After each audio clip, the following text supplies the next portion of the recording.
shu bakalashkani-yu qog'ozlarni ajratishni o'rgataman deydi. Lekin yurtimizdagi ekologik muhitni yaxshilash, shunday bir yoshlarni innovatsion loyihalarini ko'rgan edim.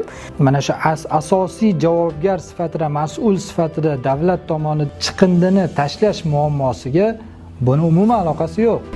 Yakkasaroyda hal qila olmayapti ekan. Poytaxtimizdagi mana shu kichkinagina o'zi bo'lgan poytaxtimizdagi ekologik muammolarni hal qilishga mana shu odamlar kuchi, hamma muammoni hal qilishga jismonan kuchi yetadimi? Ekologik madaniyat mana shunday oiladan ota-ona shakllantirish kerak o'zi aslida. Chiqindini saralashga unaqa ko'p vaqt ketyapti deb ayta olmayman. Ekologiyani kerakli bo'lgan mas'ullari shug'ullanishi kerak.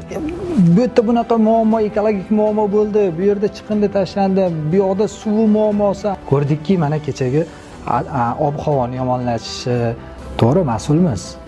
Har bir fuqaro bugungi kunda boyagi mas'ul kim degan masalaga yana bir marta to'xtalib o'taman. Qolgan chiqindi endi tasavvur qiling, poligonga yetib boryapti-da, bizda chiqindi nega qayta ishlamaydi degan savolga javob bermoqchiman.